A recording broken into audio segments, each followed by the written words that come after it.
기도하겠습니다. 하나님, 오늘도 저희의 찬양을 받아주시고 영광 받아주시오니 하나님 감사합니다. 이제는 그 찬양에 합당한 삶을 저희들이 살아갈 수 있도록 하나님 성령님 저희 안에서 역사하여 주시옵소서. 이 시간 말씀 주십니다. 살아계신 주님의 음성을 듣는 가장 귀중하고 복된 시간 되게 하여 주시옵소서. 말씀을 들을 때에 저희들 안에 있는 모든 질병이 다 치유함받게 하여 주시옵시고, 또 말씀 들을 때에 그동안 주님 앞에 간구하며 부르짖었던 기도의 응답으로 이 말씀 듣게 하여 주시옵소서.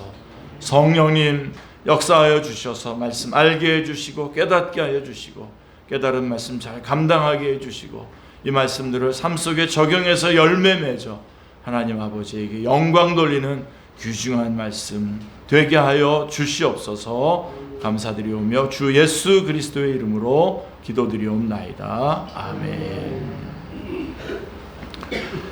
창세기의 마지막 부분입니다. 읽기는 우리가 49장만 읽었는데 49장, 50장 다 합쳐서 야곱의 축복이라고 하는 말씀으로 나눕니다. 창세기는 천지를 창조하시고 심히 좋았다라고 하신 하나님이 인간의 죄로 인해 망가진 세상을 회복해 나가시는 이야기입니다. 하나님은 그 일을 혼자 하지 않으시고 소수의 사람과 언약을 맺어서 이루어 가셨습니다. 저주받은 세상에서 아브라함을 택해 복의 언약을 주셨고요. 그 다음에 그 복이 이삭을 거쳐서 야곱에게 이르고 야곱의 12아들이 애굽에서 번성함으로 언약이 성취되어 가게 하셨습니다. 자, 오늘 말씀은 창세기의 마지막 49장 50장으로서 12아들에게 주어진 야곱의 축복, 그리고 야곱과 요셉의 죽음을 다루고 있습니다. 그래서 야곱과 요셉의 죽음은 이제 50장 쪽인데 조금 다루기로 하고, 야곱의 축복의 부분을 좀 많이 다루도록 하겠습니다. 얼핏 보면 이 두 사건이 서로 연관이 없는 것처럼 보입니다. 그러나 미래에 하나님께서 약속하신 대로 이루실 일에 대한 소망을 말하고 있다는 점에서 공통점이 있습니다. 자, 우리도 믿음의 조상들처럼 인생의 마지막 순간까지 하나님의 언약을 믿으며 참된 소망을 붙들고 살아나갈 수 있기를 기도합니다. 아멘. 자, 49장 1절을 보시면요, 야곱이 그 아들들을 불러 이르되 너희는 모이라, 너희가 후일에 당할 일을 내가 너희에게 이르리라 라고 말씀하고 있습니다. 자, 임종을 앞둔 야곱은 12아들들을 불러서 한 사람씩 축복했습니다. 야곱의 축복은 자식들이 잘 되기만을 바라는 아버지의 소망을 기원한 일반적인 축복이 아닙니다, 여러분. 자, 하나님의 영에 감동되어서 12아들들이 후일에 당할 일을 말한 예언적 축복입니다. 그래서 그들 중에도 루벤, 시므온과 레위, 유다, 요셉에 대해서 자세히 언급하고 있습니다. 12아들들 중에서 왜 이 5명을 큰 비중으로 다루었을까요? 왜냐하면 이들이 누가 형제들을 끌고 장자고 지도자가 될 것이냐라고 하는 문제와 연관되어 있었기 때문입니다. 그래서 우리는 야곱의 축복을 통해 성경적 지도자의 조건이 무엇인지를 배울 수가 있습니다. 우리 박경성 교사님, 이거 이름 다 말해버렸네. 박경성 교사님 안수 받으셨는데 마침 이 부분과 이렇게 연결이 돼서 오후 시간에도 좀 소명에 관한 부분 이렇게 같이 나눌 건데요. 성경적 지도자의 조건이 무엇인지를 배울 수 있습니다. 여러분들에게 해당되는 겁니다. 지금 이제 말씀을 드렸지만, 자, 그러면 지도자다운 지도자가 되려면 우리는 어떤 사람이 되어야 할까요? 첫 번째가, 지도자는 정욕의 유혹을 극복할 수 있는 사람이어야 합니다. 기억나시죠, 여러분? 49장 3절, 루벤아 너는 내 장자여 내 능력이여 내 기력의 시작이라, 위풍이 월등하고 권능이 탁월하다마는. 루벤은 야곱의 첫째 아들로서 나머지 11 형제의 우두머리가 될 자격과 조건을 가지고 타고났습니다. 하지만 루벤은 자신이 받은 이 특별한 지위와 탁월한 능력을 사용하지 못하고 모두 잃어버리게 됩니다. 그 이유가 무엇입니까? 49장 4절 말씀에 보시면 물의 끓음 같았은즉 너는 탁월하지 못하리니 내가 아버지의 침상에 올라 더럽혔음이로다. 그가 내 침상을 올랐었도다. 이렇게 말씀하고 있습니다. 여기서 물의 끓음이란 부글부글 끓어오르는 정욕의 충동을 의미하는 것입니다. 루벤은 정욕의 충동을 억제하지 못했습니다. 그래서 아버지의 첩 비라와 동침하여 아버지의 침상을 더럽혔습니다. 35장에 나오는 내용입니다. 이 죄 때문에 루벤은 탁월한 지위와 능력을 소유했었지만 결국 탁월하지 못한 인생을 살게 됩니다. 특별한 지위와 탁월한 능력, 지도자로서 이 얼마나 큰 자산입니까? 그러나 죄를 짓게 되면 다 소용이 없습니다.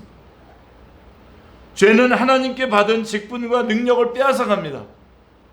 흔히 말하듯이 한 방에 훅 갑니다. 삼손의 힘은 머리카락에 있었죠. 사사기 14장에서 16장에 쭉 보시면 머리카락 자체에게 힘이 있다기보다는 그가 하나님께 헌신된 나실인이라고 하는 상징이었기 때문입니다. 그런데 삼손은 블레셋 여인 들릴라와 사랑에 빠져서 머리카락이 잘리게 되었습니다. 그때 모든 힘을 다 잃었습니다. 두 눈이 뽑힌 채 놋줄에 묶여 맷돌을 돌리는 신세로 전락했습니다. 다윗은 어떻습니까? 다윗은 하나님의 마음에 합한 위대한 왕이었습니다. 정말 위대한 왕입니다. 그런데 이런 그도 우리아의 아내 밧세바와 간음을 한 후에 힘을 잃었습니다. 사무엘하 11장 12장에 보시면 주님께서 여호와의 보시기에 악하였다라고 이렇게 말합니다. 그 일로 인해서 자신과 자녀들과 나라에 끊임없이 재앙이 일어났습니다. 이와 같이 하나님께 붙들려서 한때 귀하게 쓰임받던 사람이 죄에 넘어져서 더 이상 힘을 쓰지 못하게 된 사례는 수없이 많습니다.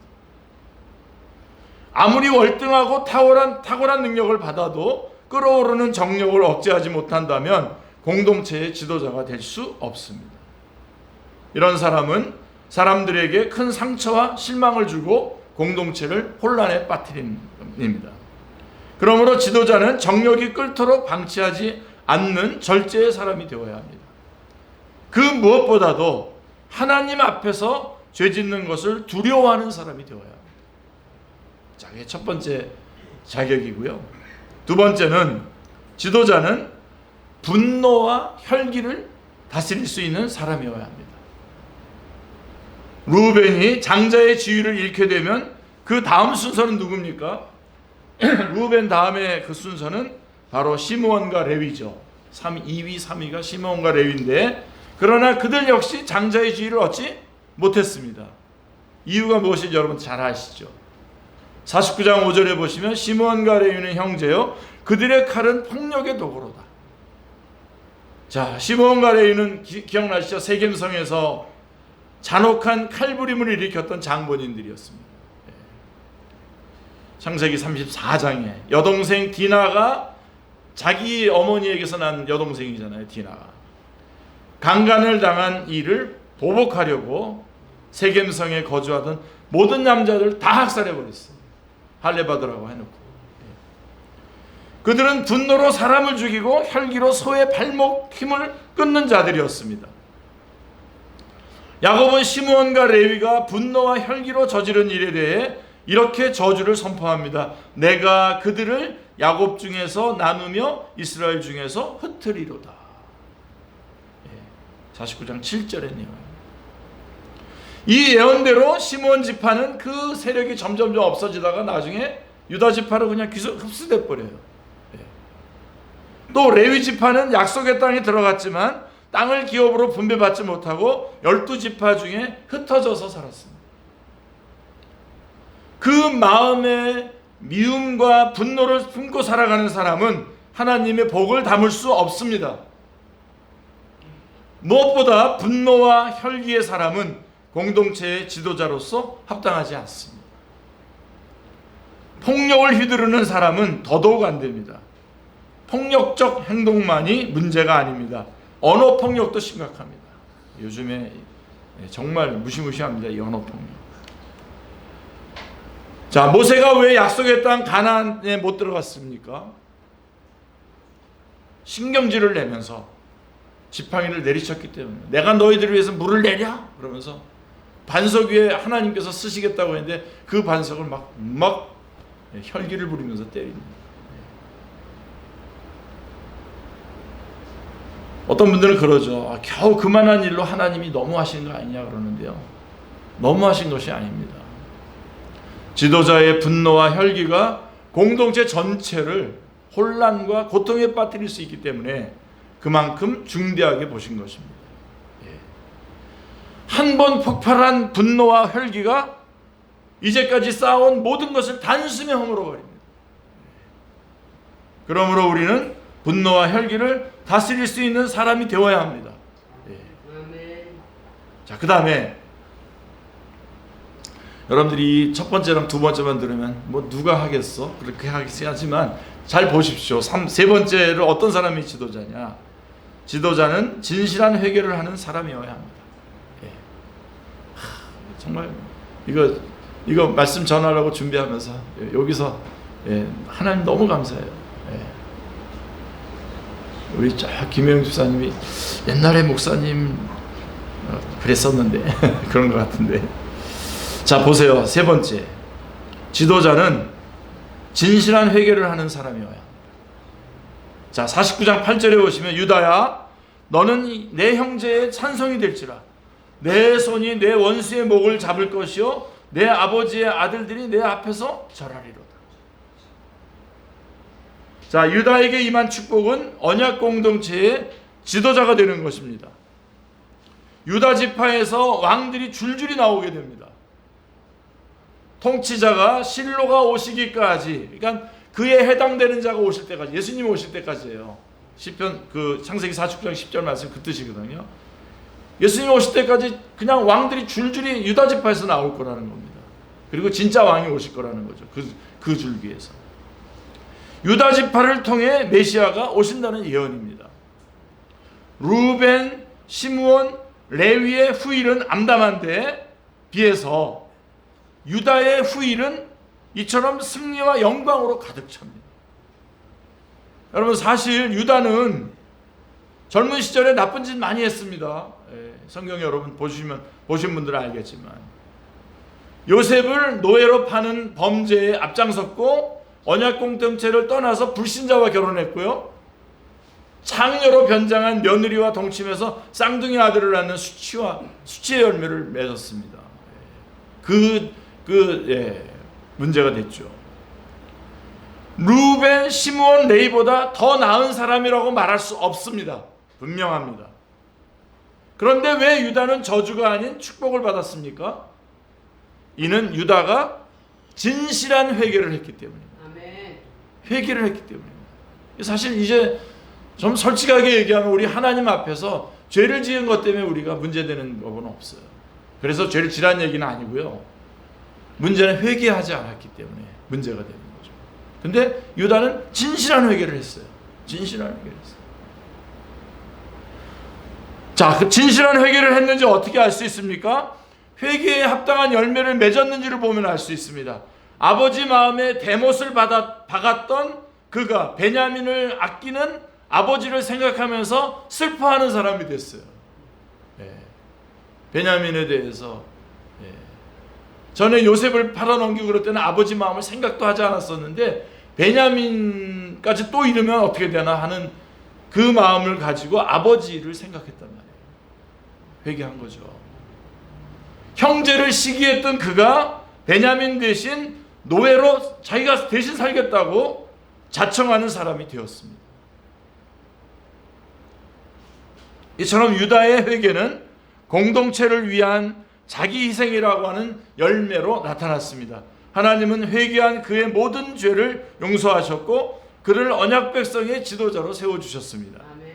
49장 11절은 이런 지도자로 인해서 공동체에 임하게 될 행복을 이렇게 노래하고 있습니다. 그의 나귀를 포도나무에 매며 그의 암나귀 새끼를 아름다운 포도나무에 맬 것이며 그의 옷을 포도주에 빨며 그의 복장을 포도즙에 빨리로다. 이렇게 말씀하고 있습니다. 이는 장차 메시아의 통치를 받는 백성들이 누리게 될 그 풍요와 기쁨, 평화와 번영을 노래한 것입니다. 진실하게 회개했을 때에 유다는 메시아의 통치를 나타내는 그림자가 되었습니다. 유다를 통해서 우리는 하나님 앞에 흠이 없이 사는 것보다 더욱 중요한 것은 죄를 지었을 때에 애통이 회개하고 회개에 합당한 열매를 맺는 것이라고 하는 사실입니다. 아멘. 여러분, 속죄제 같은 거, 우리 창세기가 죄에 대한 얘기잖아요. 출애굽기가 구원에 대한 얘기고 레위기는 거룩에 대한 얘기인데 뭐가 거룩이냐? 속죄제, 5대 제사가 나오잖아요. 번제, 소제, 화목제, 속죄제, 속건제 이렇게 나오는데 속죄제가 거룩을 말하는 건데 뭘 말하냐면 자기 죄를 인정하는 게 거룩이에요. 자기 죄를 인정하는. 뭐 유명한 얘기 아시지 않습니까? 템플상을 수상하신 우리 한경직 목사님, 자꾸만 템플상을 수상하셨음에도 사람들한테 얘기할 때는 나는 신사참배한 사람이지 내가 이렇게 템플상 받을 사람이 아닙니다 라고 그랬다는 거예요. 그래서 한국에서 그 기념식을 할 때에 몇몇 목사님들이 가서 오늘은 목사님 그런 말 하지 마시고요, 정말 목사님 그때 신사참배한 것도 하신 게 아니라 거기에 명단이 올라가신 거 아닙니까? 그러니까 이번에는 말하지 마십시오 그랬는데 딱 나오자마자 저는 템플상을 수상할 만한 사람이 아닙니다. 저는 정말 죄인 중에 괴수입니다. 거기 있던 목사님들이 자기네들이 다 아주 조금해지는 걸 느꼈다고 그래요. 거기 계셨던 목사님의 말이 저래서 한경직 목사님이구나 그랬다는 거죠. 자기 죄를 인정하는 거예요. 그러면 여러분, 그냥 맨 처음부터 죄 안 짓게 해서 이렇게 지도자로 세우지 왜 죄를 짓고 회개하니까 이제 지도자로 이렇게 세우는 걸까요? 이 진실한 회개는요, 과거에 지은 죄 문제에 대한 해결책인 동시에 미래에 하나님의 복을 받는 비결입니다. 아멘. 누구나 외면하고 싶은 과거가 있습니다. 잊고 싶은 흑역사 때문에 내 미래는 끝장이 난 것 같을 때도 있습니다. 그런데 하나님은 이런 우리에게 다만 예수님께 나와서 회개했는가를 물어보십니다. 회개했느냐만 물어봐요. 다른 거 하나도 안 물어봅니다. 그리고 회개하면 예수님의 피로 깨끗하게 씻어주십니다. 아멘. 더 이상 과거를 묻지 않습니다. 아멘. 더 나아가 하나님 나라의 포도주처럼 공동체를 풍요롭게 하는 지도자가 되는 복을 주십니다. 아멘. 흠이 없는 사람보다 오히려 진실한 회개를 하는 사람이 더 좋은 지도자가 될 수 있습니다. 왜냐하면 다시 말씀드립니다. 감히 자기의 의를 내세울 수 없기 때문입니다. 이제는 얼마나 많은 지도자들 가운데 자기는 아무런 죄도 짓지 않은 사람처럼 뻔뻔하게 그 죄에 대해서 입신 좋게 막 얘기해요. 아까 제가 1번, 2번 여러분 할 때 조금 아주 수줍은 듯이 말하는 거 보셨죠? 안 보셨나요? 네.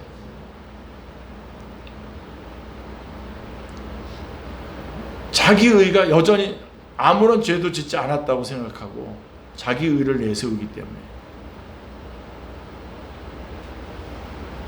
그래서 죄에 넘어지고 연약한 자를 이해할 수 있습니다.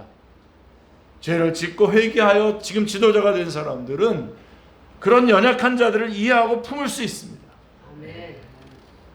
그렇다고 일부러 죄를 짓고 이렇게 올라오지는 마십시오.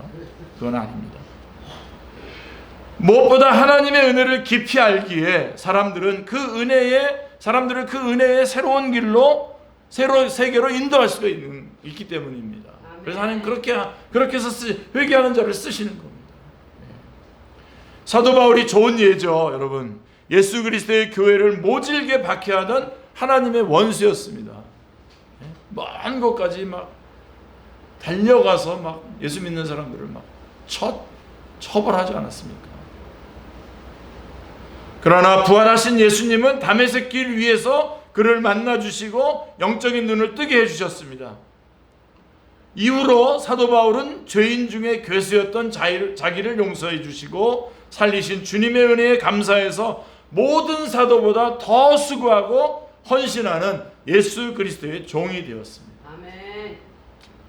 제가 이 사도 바울에게서 꼭 붙잡는 말씀 하나가 있어요.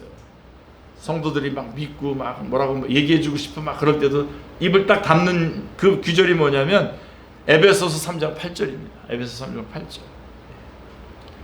사도 바울은 자신을 뭐라고 얘기하냐면 모든 성도 중에 지극히 작은 자보다도 더 작은 자가 자기라는 거예요.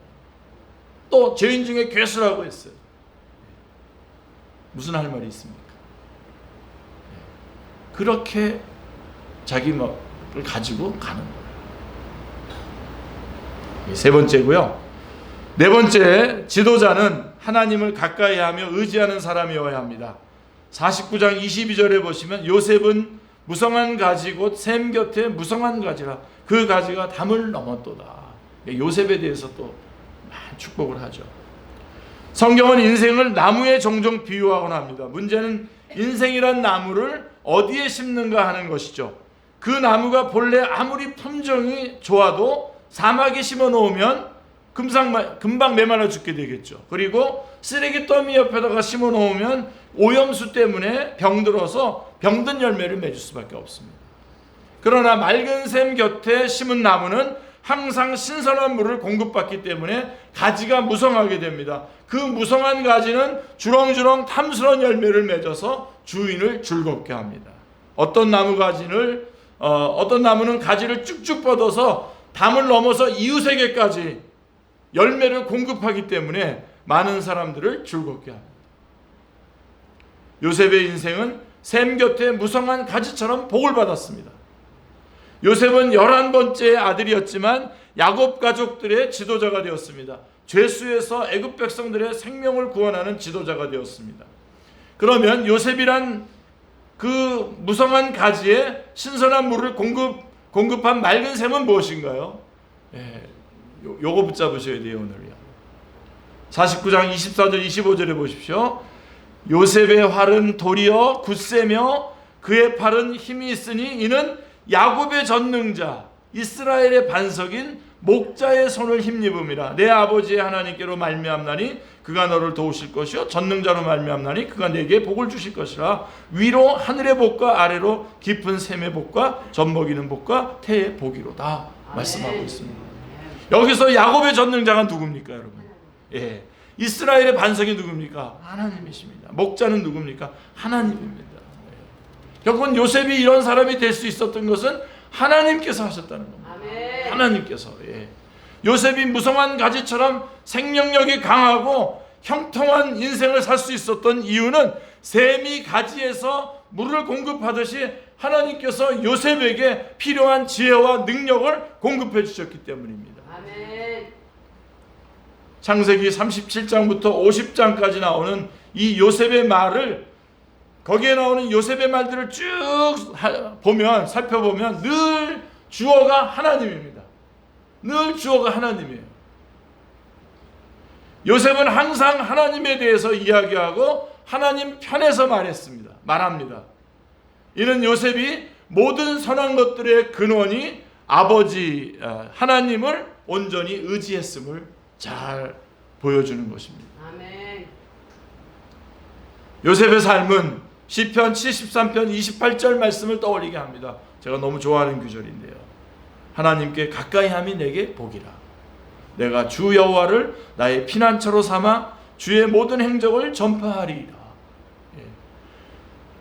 저는 이게 가까이함이 내게 복이라.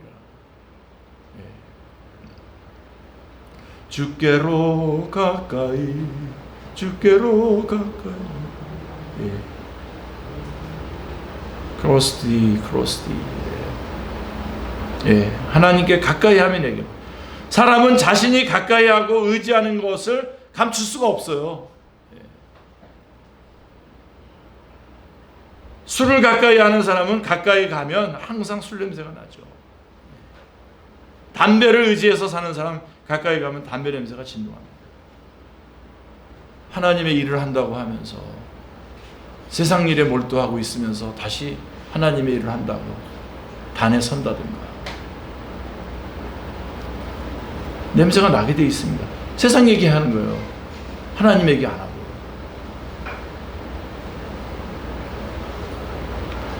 뭐 하나님께서 뭐 직접 말씀해 주신다는 걸 자꾸 이렇게 뭐 얘기한다. 그러니까 자기가 메롱메롱하면서 생각했던 것들 얘기한다고요. 그렇게 되면 하나님의 말씀과 가까이 해야 하나님의 말씀을 할 거 아닙니까? 아멘.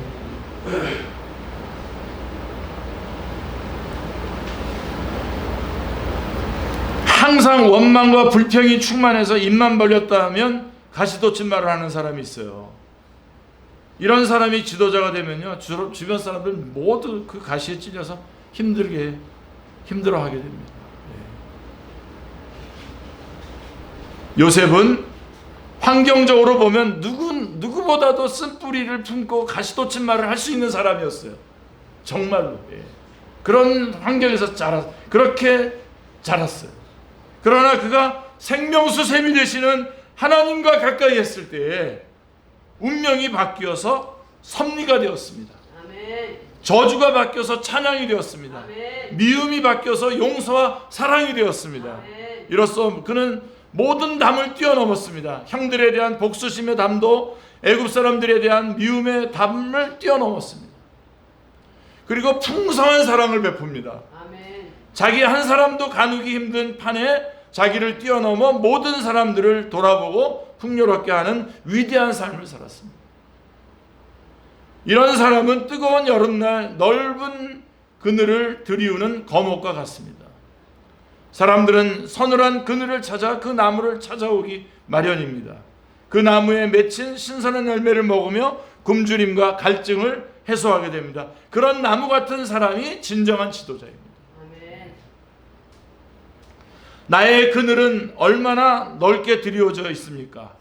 내 나무에는 얼마나 많은 열매가 맺혀 있습니까?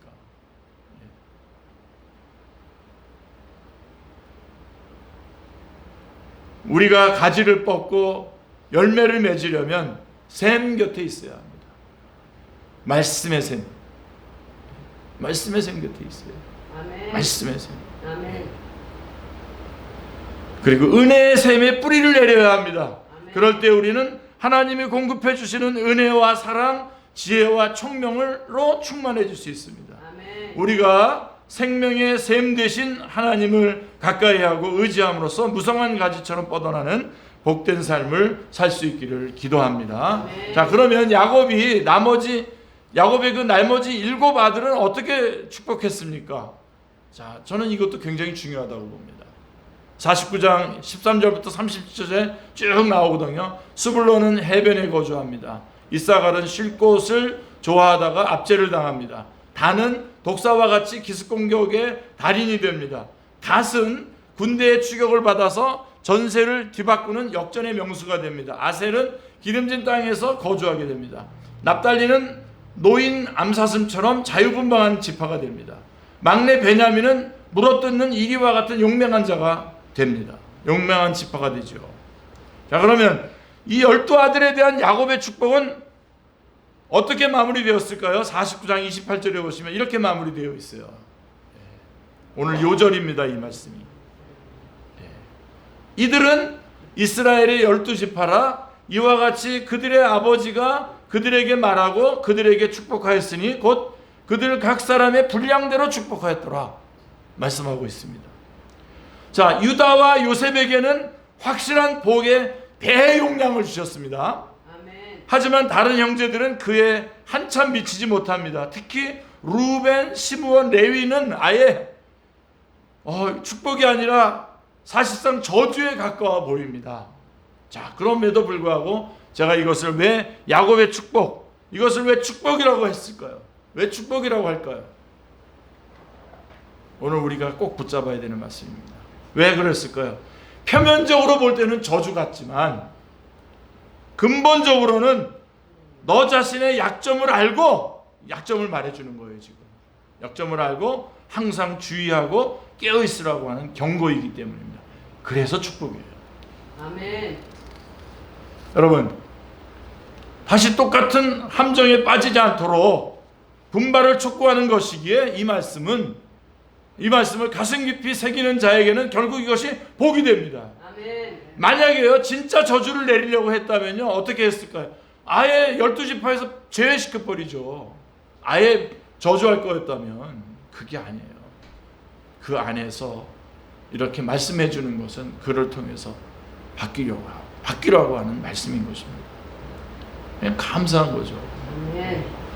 우리 요즘에 우리 목회자들이 센 얘기 안 해요. 설교에서 센 얘기하면 그 다음 주에 안 나오는데요. 뭐 요즘에 옆에 교회도 많고요.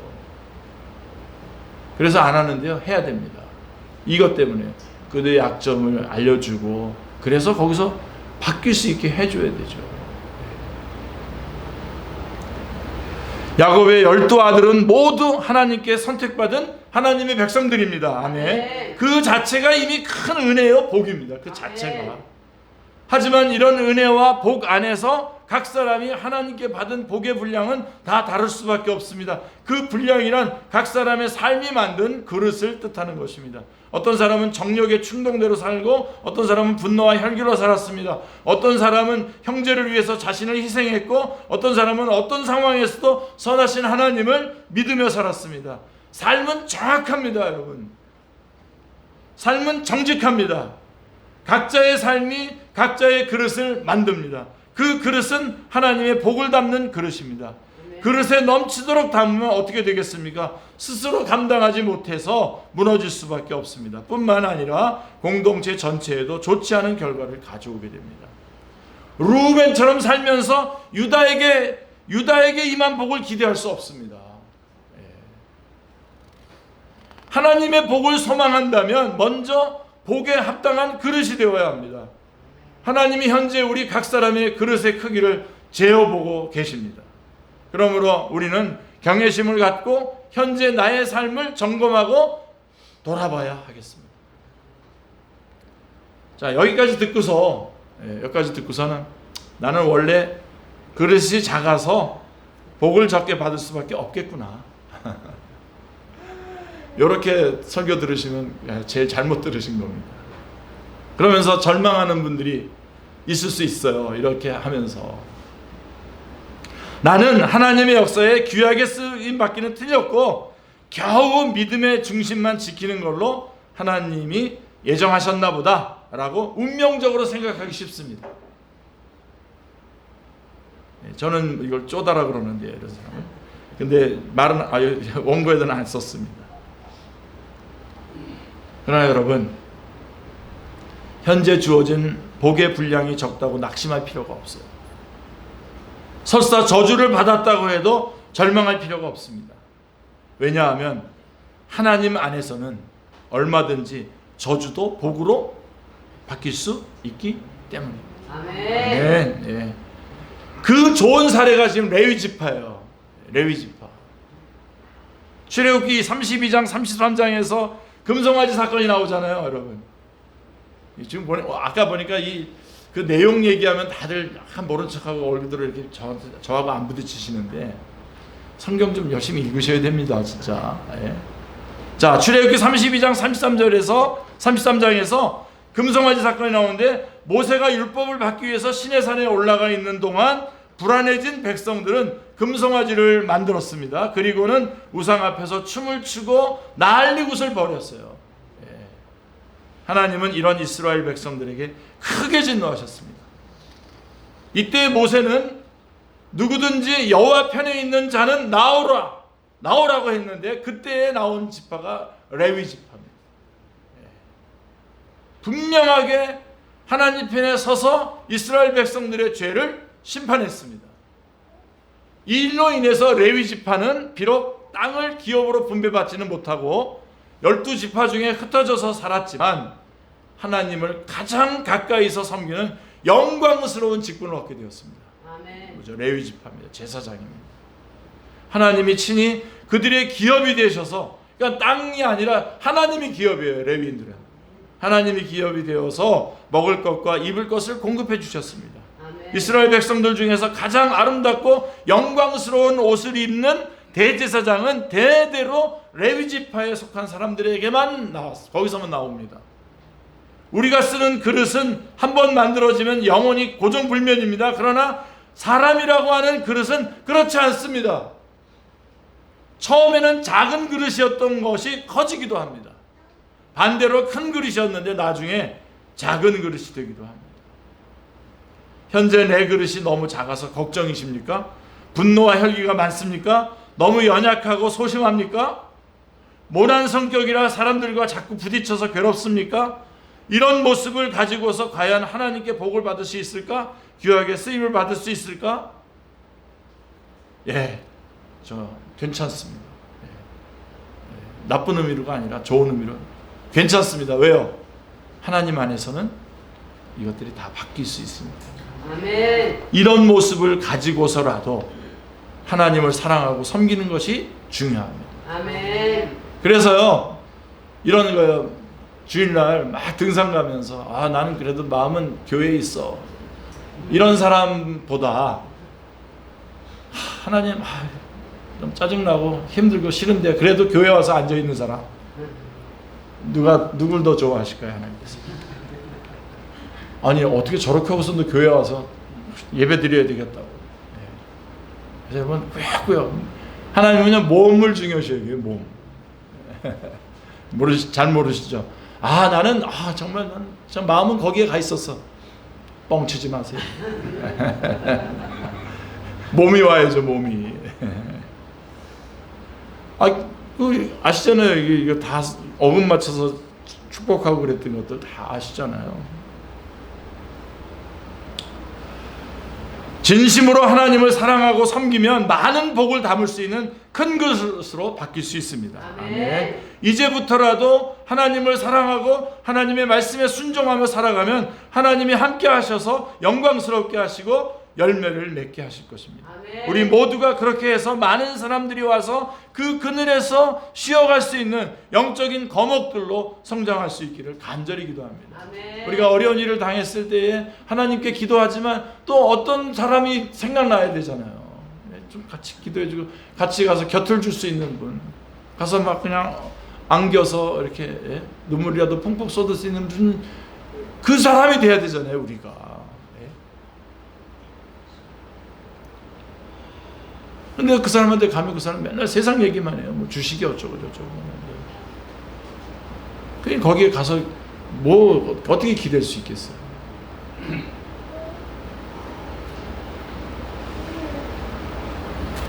우리 모두가 그렇게 해서 많은 사람들이 와서 그 그늘에서 쉬어갈 수 있는 영적인 거목들로 성장할 수 있기를 간절히 기도합니다. 아멘. 마무리하겠습니다. 49장 29절부터 33절에 보면 야곱은 자신을 가나안 땅 막벨라 굴에 묻어달라고 유언을 했습니다. 그는 살아서도 언약 백성과 함께 있고 죽어서도 언약 백성과 함께 있기 원했습니다. 이제 야곱은 모든 사명을 마치고 그 발을 침상에 모으고 숨을 거둠으로 조상들에게로 돌아갔습니다. 그 후에 형들에게 두려움이 밀려왔습니다. 예, 형들도 역시 사람인지라. 자, 이제까지는 아버지가 살아계셔서 요셉이 복수하지 않았지만 아버지가 돌아가셨으니 요셉이 자신들이 행한 악을 다 갚을 것 같았습니다. 그들은 사람을 보내 아버지가 요셉에게 형들의 허물과 죄를 용서하라고 유언하셨다고 전하게 했습니다. 없는 것 같은데 그런 말은. 당시 아버지의 하나님의 종들인 당신의 아버지의 하나님의 종들인 우리 죄를 이제 용서하소서라고 창세기 50장 17절에서 말씀하고 있습니다. 요셉이 그 말을 듣고 울었어요. 예. 답답하죠. 예. 안타깝죠. 사실 상대방이 진실을 안 알아줄 때가 제일 힘듭니다. 그렇죠? 예. 오랜 세월이 지났음에도 불구하고 여전히 죄책감을 안고 두려움 속에 사는 형들이 불쌍하고 마음 아팠기 때문입니다. 요셉은 17년 전에 했던 똑같은 말로 형들을 위로했어요. 창세기 50장 20절 21절에 보면 당신들은 나를 헤아려 하였으나 하나님은 이것을 선으로 바꾸사 오늘과 같이 많은 백성들의 생명을 구원하게 하시려 하셨나니 당신들은 두려워하지 마소서. 이후에 요셉은 애굽에서 110세까지 살다가 죽었습니다. 그는 장차 후손들이 애굽 땅에서 나아갈 때에 자신의 해골을 메고 약속의 땅에 올라가 달라고 하는 유언을 남겼습니다. 그는 죽어 뼈가 되어서라도 약속의 땅에 가기를 원했습니다. 이렇게 해서 창세기 후반부의 주인공인 야곱이 죽었고 또 그 안에서 요셉도 죽었습니다. 야곱의 소원은 약속의 땅 가나안 땅으로 다시 돌아가는 것이었습니다. 생전에 이 소원이 이루어지지 않았고 죽고 나서 그의 시신만이 돌아갈 수 있었습니다. 요셉의 소원은 형들과 완전하게 화해하는 것이었습니다. 그러나 형들은 세월이 지나도 요셉의 용서를 온전히 받아들이지 못하고 거리를 두었습니다. 그리고 두 조상 모두 후손들에게 출애굽과 가나안 정복이라고 하는 숙제를 남겨두고 떠났습니다. 어찌 보면 이들의 인생은 미완성이었다고 말할 수 있습니다. 미완성이란 노래 아시죠, 여러분? 인생은 미완성, 쓰다가 마는 편지. 그래도 우리는 곱게 써가야 해. 사랑은 미완성, 부르다가 멎는 노래. 그래도 우리는 아름답게 불려야 해. 예, 그렇습니다. 인생은 본래 미완성이고 쓰다가 마는 편지요, 부르다 멎는 노래입니다. 야곱이 각 아들을 그들의 분량대로 축복한 것처럼 49장 28절에서 그렇게 축복한 것처럼 우리는 우리의 시간 안에서 이루어야 될 분량이 있습니다. 그거 하셔야 돼요. 아멘. 우리 분량 아닌 거, 괜히 여러분의 분량 아닌 거가 아니라 뭐 지나간 거에 대해서 막 그럴 것이 아니라 지금 우리 안에서 우리에게 불러주신 그 어차피 미완성 될 거지만 그 안에서 내가 해야 될 부분 내가 해야 됩니다. 결국은 하나님은 언젠가 반드시 언약의 성취를 이루실 것입니다. 아멘. 우리는 우리에게 펼쳐질 영원한 하나님의 나라를 기다리며 사는 것입니다. 아멘. 우리가 그렇게 믿음으로 약속을 바라보고 주어진 상황 속에서 주님을 신뢰하며 산다면 미완성의 인생일지라도 충분히 의미가 있지 않을까요? 그때를 기다리면서 하루하루 하나님이 허락하신 은혜에 감사하며 산다면 우리의 인생이 좀 더 풍성해지지 않을까요? 아멘. 우리가 내게 주어진 하루를 내가 조금 더 성숙하는 기회로, 하나님이 내게 주신 사명을 감당하는 기회로 삼을 수 있기를 기도합니다. 아멘. 그렇게 살다가 야곱처럼 요셉처럼 아름답게 인생을 마무리하는 복된 사람들이 될 수 있기를 기도합니다. 아멘. 기도하겠습니다. 하나님 아버지, 감사합니다. 저희가 축복 안에 있는 공동체에 속해 있다는 것을 하나님 가장 복되게 저희들이 오늘 확인하게 하여 주시옵소서. 그리고 주어진 삶의 시간 동안, 삶의 공간에서 주께서 맡기신 소중한 일들을 잘 감당하여 주님의 큰 복된 자리로 저희들이 인도함 받을 수 있도록 역사하여 주시옵소서. 예수님의 이름으로 기도드리옵나이다. 아멘.